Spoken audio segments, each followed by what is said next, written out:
کیا ہے؟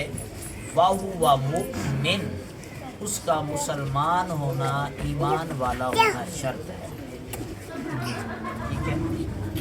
اب آپ کہیں گے کہ جب وہ نیک عمل کر رہا ہے، اب نیک عمل سے مراد اچھا عمل ہے۔ اب آپ کہیں گے کہ اچھے عمل تو پھر انگریز کر رہے ہیں کہ جو مسلمانوں کی مشکل وقت میں مدد بھی کرتے ہیں، امداد بھی دیتے ہیں۔ اللہ کے نبی صلی اللہ علیہ وسلم نے فرمایا غیر مسلم جو کوئی اچھا کام کرے گا اس کا صلہ، اس کا فائدہ اللہ اسے دنیا میں دے دے گا، آخرت جو ہے نا وہ صرف مسلمان کے لیے۔ سبحان اللہ۔ اور میرے لجپال نبی علیہ الصلوۃ والسلام نے ارشاد فرمایا لا الہ الا اللہ دخل الجنہ، جس نے لا الہ الا اللہ پڑھ لیا نا، کلمہ پڑھ لیا، وہ جنت میں جائے گا۔ سبحان اللہ۔ یہ الگ بات ہے کہ کوئی پہلے جائے گا، کوئی بعد میں جائے گا، کوئی ڈائریکٹ چلا جائے گا، کوئی انڈائریکٹ ہو کے آئے گا۔ جنت میں جائے گا جس نے لا الہ الا اللہ پڑھا۔ اللہ کے نبی صلی اللہ علیہ وسلم فرماتے ہیں کہ میں اللہ سے اذن لوں گا، اجازت لوں گا، جہنم کے دروازے پہ جاؤں گا۔ فرمایا وہاں جا کے دیکھوں گا جس کے پاس رائی کے دانے کے برابر، سروں کے دانے کے برابر ایمان ہوگا نا جس کے پاس، اسے جہنم سے نکال کے میں جنت داخل کر دوں گا۔ سبحان اللہ، سبحان اللہ۔ تو آپ کہیں کہ نیک کام، اچھا کام، صالح کام وہ کر رہے ہیں تو وہ ان کے لیے صرف دنیا میں ہے۔ دنیا مومن کے لیے قید خانہ ہے۔ دنیا مومن کے لیے جس طرح مچھلی کو پانی سے باہر نکال دو وہ تڑپتی ہے، پانی میں ڈال دو اسے سکون ہے، اسی طرح مومن کے لیے دنیا قید خانہ ہے، اور فرمایا آخرت اس کے لیے جنت ہے۔ سبحان اللہ۔ کافر کے لیے دنیا جنت ہے، آخرت اس کے لیے قید خانہ ہے۔ اس لیے فرمایا کہ غیر مسلم کوئی بھی ہے، کسی جہاں کہیں سے بھی ہے، کس سے بھی تعلق رکھے، غیر مسلم ہے، اس کا کوئی بھی اچھا کام کرتا ہے، کسی کے ساتھ بھلا کرتا ہے، کسی کی امداد کرتا ہے، اینی ون کچھ بھی کرے تو وہ دنیا میں بھی اس کو صلہ دے دیا جائے گا، آخرت صرف مسلمان کے، سبحان اللہ، آخرت صرف نبی کے غلام کے لیے۔ من عمل صالحا من ذکر او انثی وهو مؤمن، فرمایا نیک عمل کرنے والا چاہے مرد ہو یا عورت، شرط اللہ نے لگائی ہے وهو مؤمن، کہ وہ مومن ہو، مسلمان ہو، کلمہ پڑھنے والا ہو۔ ملے گا کیا؟ فَلَنُحْيِيَنَّهُ حَيَاتًا طَيِّبَةً، اللہ فرماتا ہے، قرآن کا بیان ہے، سونے مصطفیٰ کی زبان ہے، اللہ فرماتا ہے ہم اسے پاکیزہ زندگی عطا فرمائیں گے۔ اب وہ پاکیزہ زندگی کیا ہے؟ پاکیزہ زندگی کیا ہے؟ آخرت میں میں ایک حدیث پاک پڑھ رہا تھا اور وہ غالباً میں نے محفل میں بھی سنائی تھی، بس وہی میں آپ کو سنا کے بعد کو اختتام کی طرف لے جاتا ہوں۔ حضرت سعید بن مسیب رضی اللہ تعالیٰ عنہ، ان کی ملاقات ہوئی حضرت ابو ہریرہ رضی اللہ تعالیٰ عنہ سے۔ یہ ترمذی شریف کی حدیث ہے، تبیان القرآن کے اندر تفسیر کی کتاب ہے، اس میں یہ موجود ہے۔ تو ان کی ملاقات ہوئی تو حضرت ابو ہریرہ نے دعا مانگی کہ یا اللہ مجھے اور سعید بن مسیب کو جنت کے بازاروں میں ملانا، جنت کے بازاروں میں ملانا۔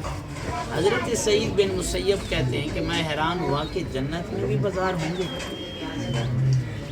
دنیا میں تو بازار ہیں، جنت میں بھی بازار ہوں گے؟ فرمایا ہاں جنت میں بھی بازار ہوں گے۔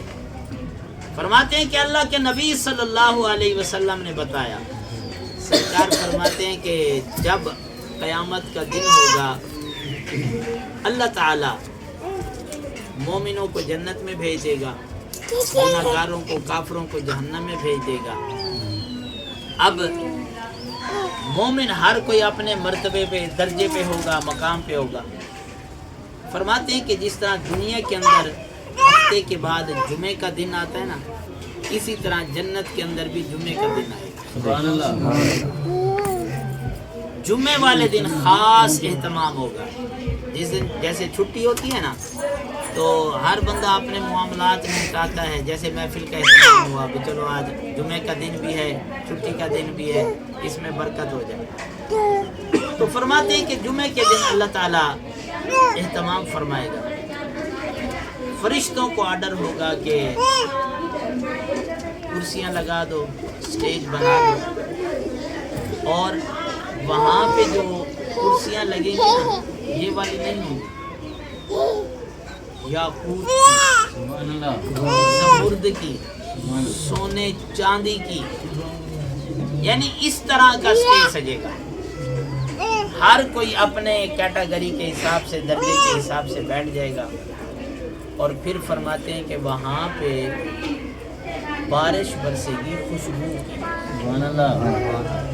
خوشبو کی بارش آئے گی، اور ایسی خوشبو ہوگی جنتی کہیں گے کہ ہم نے آج تک یہ خوشبو نہیں سمجھی، ایسی پیاری خوشبو۔ اب اس کے اندر جب سارے آ جائیں گے نا، جنتی بیٹھے ہوں گے، تو ایک بندے سے اللہ فرمائے گا تو نے دنیا میں یہ کام بھی کیا تھا، یہ بھی کیا تھا، یہ بھی کیا تھا، اللہ اسے گنوائے، اللہ اسے، اب بندہ پتہ کیا کہے، اللہ تو نے مجھے معاف نہیں کر دیا، تو نے مجھے معاف کر دیا۔ اللہ فرماتا ہے ہاں میں نے بندے کو معاف کر دیا، سبحان اللہ۔ ٹھیک ہے۔ اب اللہ تعالیٰ فرمائے گا کہ اے میرے بندو، تم نے دنیا کے اندر مشکلیں جھیلی، پریشانیاں جھیلی، نیکیوں میں لگے رہے، جنت تمہیں مل گئی، اب جاؤ جنت کے بازاروں میں سیر کر کے، سبحان اللہ، سبحان اللہ، جنت کے بازاروں میں سیر کر کے۔ سبحان اللہ۔ اب یہ چلے جائیں گے جنت کے بازاروں میں، اب بازاروں کا ماحول کیا ہوگا؟ اللہ اکبر۔ فرماتے ہیں کہ وہاں کوئی چیز خرید و فروخت والی نہیں ہوگی۔ یہاں تو بازار جائے نا، خرید و فروخت کا کام ہوتا ہے، کچھ لو کچھ دو، تو وہاں پہ یہ کام نہیں ہوگا۔ جس کے من میں جو چیز آئے گی، جو چاہے گا، ابھی سوچے گا، سبحان اللہ، اور اس کو وہ چیز سامنے مل جائے گی۔ سبحان اللہ، سبحان اللہ۔ اور فرمایا کہ جنت کے اندر ایسے ایسے پھل ملیں گے، اللہ اکبر، جس کا گمان بندے نے کبھی کیا نہیں ہوگا، سوچا نہیں ہوگا کہ ایسے پھل، اور پھر ان کا ذائقہ کمال کا ہوگا۔ اللہ اکبر۔ یہ جنت کی سیر کریں گے۔ حضرت ابو ہریرہ فرماتے ہیں کہ وہاں پھر ملاقاتیں، دوست دوستوں سے ملیں گے، ٹینشن تو ہوگی نہیں، نہ لائٹ جانے کی ٹینشن، نہ بل کی ٹینشن، نہ کوئی خرید و فروخت کی ٹینشن، صرف کسی چیز کی ٹینشن نہیں، ہاں سبسکرائبر کی ٹینشن بھی نہیں، کسی چیز کی ٹینشن نہیں ہے وہاں پہ، امن والا ماحول ہوگا جنت۔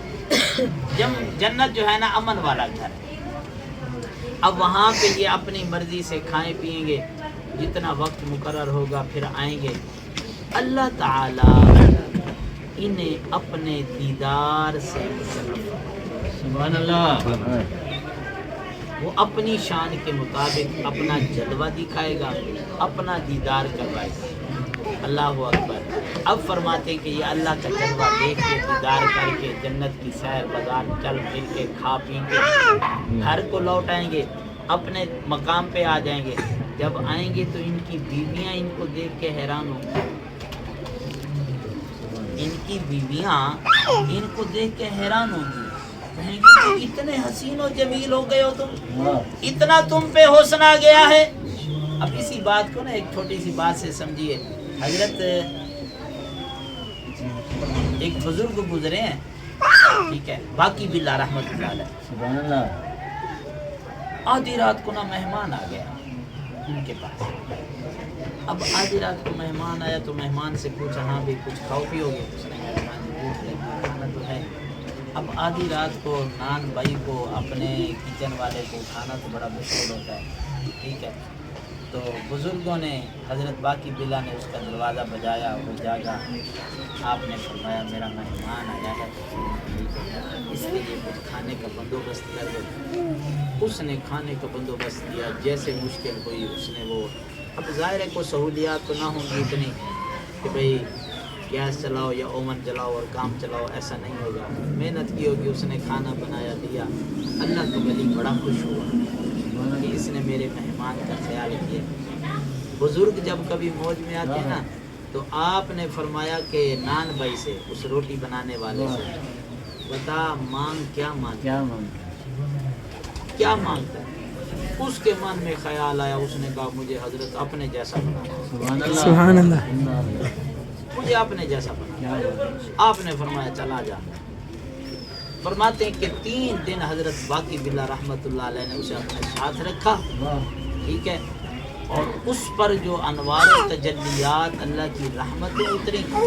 3 دن کے بعد جب وہ باہر نکلے نا، حضرت باقی بلا اور وہ نان بھائی جب باہر نکلے، لوگ پہچانتے نہیں تھے کہ باقی بلا کون ہے، نان بھائی کون ہے۔